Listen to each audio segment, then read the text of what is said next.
is not very proficient in using the Akasha's technology, and he spent a lot of jnana energy creating monsters. Now the system is out of control. All the people he created also turned into monsters, including Amira. It's terrible, even for a dream. Even Paimon's freaked out.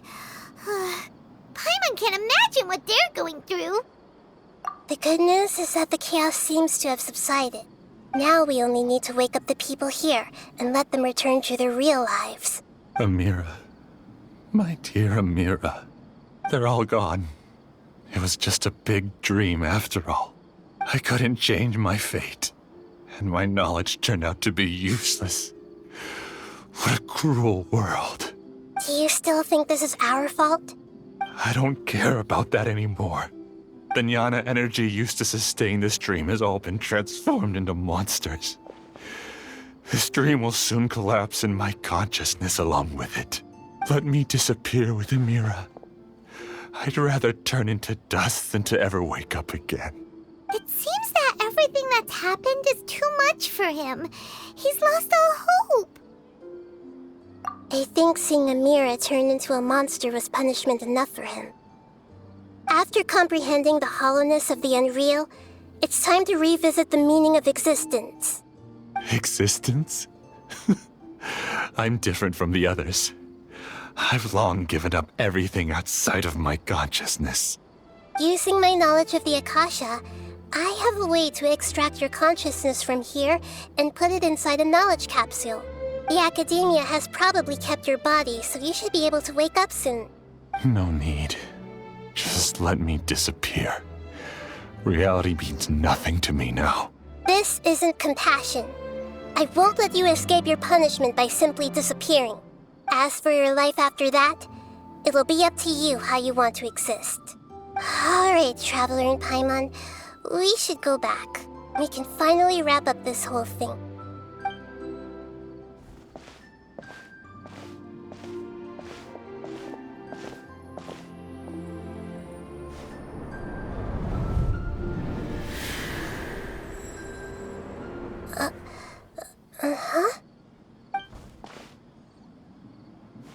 What's wrong, Nahida? Oh, nothing. Let's tell the people here to gather at a moment of dreams after they wake up.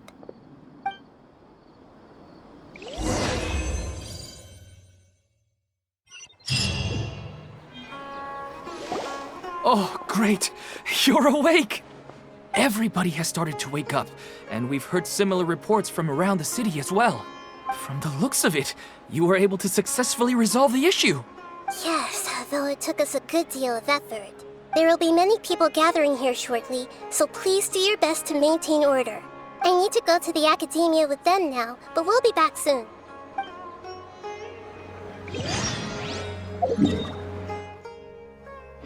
Are we going to ask about that scholar? Yes, but it may take some time for him to wake up after his consciousness returns to his body. We can leave the rest to the Matra.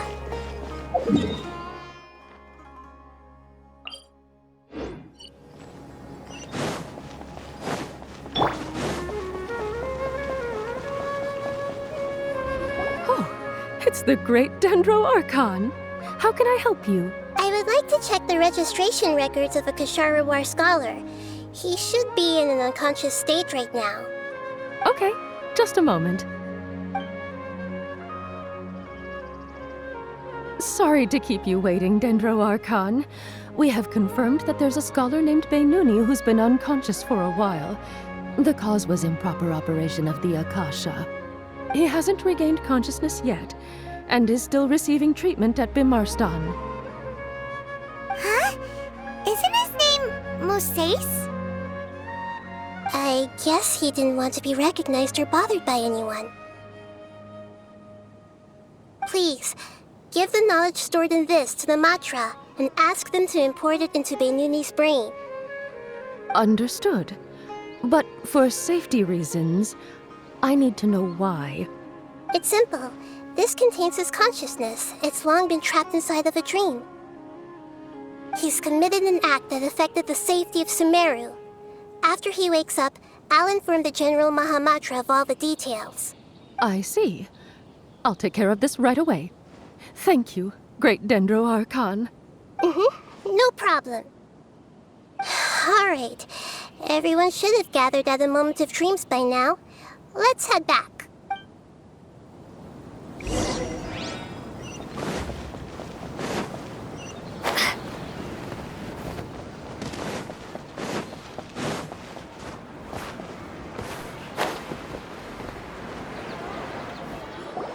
Let's be quiet and just listen in.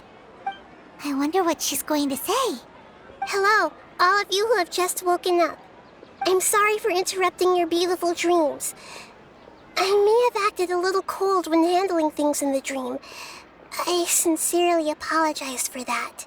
Dreams have amazing power. They inspire us to remain resolute in the face of adversity and help those with aspirations achieve their desires. But dreams also have the potential to exploit people, confuse the senses, and distort the truth. Unfortunately, you are all chosen as prey for an elaborate scheme. As I've said before, I am still learning and cannot fully empathize with the pain of all the loss you've experienced. But just take a good look around you, and you'll see many other people who have had similar experiences. You should be proud that you've been able to gather here and look toward the future together. The path of life is long, and it's hard for us to see the destination. This leads us to ask a lot of difficult questions. What's the meaning of life? What's the purpose of my existence? Why do I keep experiencing pain and loss? Of course, the most comfortable choice is to stop progressing. Give up thinking, and just keep repeating whatever you're already familiar with. Whenever you have such thoughts, just look at the people and things around you. Some people work hard all day so that their families can have a hot meal on the table at night. Some people travel all over the world in order to create art that resonates with all of Teyvat. Some venture in search of the world's secrets to prevent rapidly approaching, yet still unknown, world-shattering catastrophes. Life is not just about yourself. Each and every one of your actions shapes you and the world around you. Look, friends and family will remember what you've done, and even some people you've never met may benefit from your actions. Therefore, many people will strive forward to forge new paths, even if they have to endure great pain to do so. Once you begin your journey on that same difficult yet rewarding path, you'll come to know the answers to those big existential questions, yet they will no longer feel as life-defining as they did before. But if you were to believe that life is nothing but an empty, ephemeral dream, then that's also the only thing it'll ever become. You are free to choose how you want to live your lives, but as your Archon, I should first make this information known to everyone.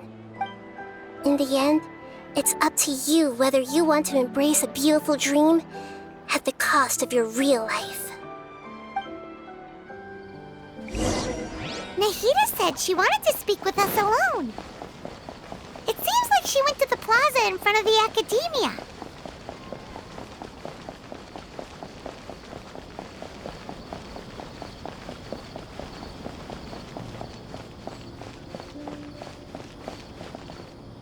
You're amazing, Nahida! Even Paimon was nearly won over by that scholar in that dream.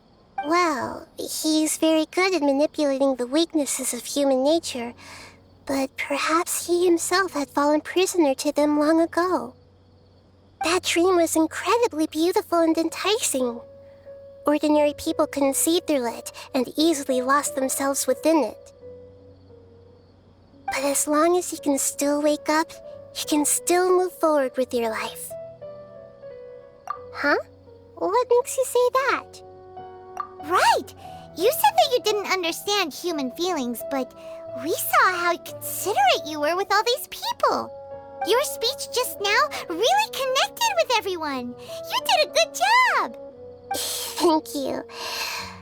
I've heard a lot of sad stories along this journey, and several of them have touched my heart. You can't say that the victims of the dream really did anything wrong, and what they wanted was also not unreasonable. That That's why I could understand them when they tried to resist us and protect the dream. But all of my understanding and stirred feelings probably can't even account for even 1% of the pain they've experienced. I don't think this 1% can be seen as an example of what you call empathy. You're too hard on yourself, that's for sure. Alright. I suppose going out into the world will help my confidence grow. I've learned that emotions are nothing like knowledge, and that's why it's hard for me to put them into words sometimes.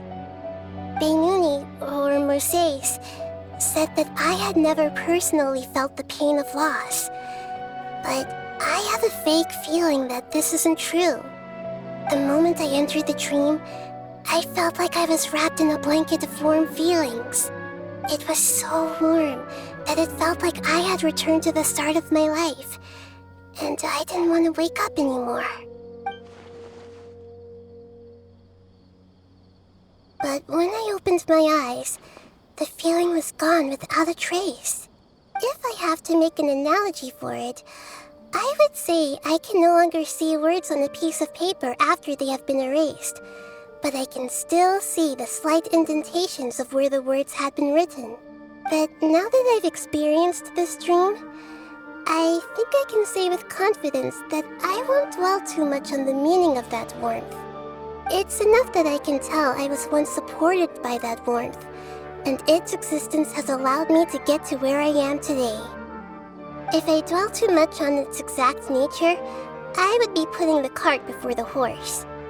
I gave a speech to inspire my people, so if I were to fail to live up to those words myself, then that would be too embarrassing.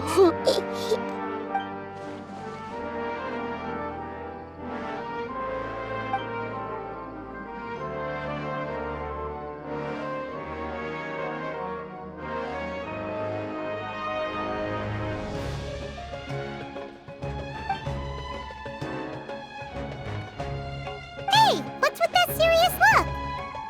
You keep looking like there's something you want to say. Is there anything you want to tell me? Okay. Since we just woke up, let's stretch a little bit. A new day is about to begin.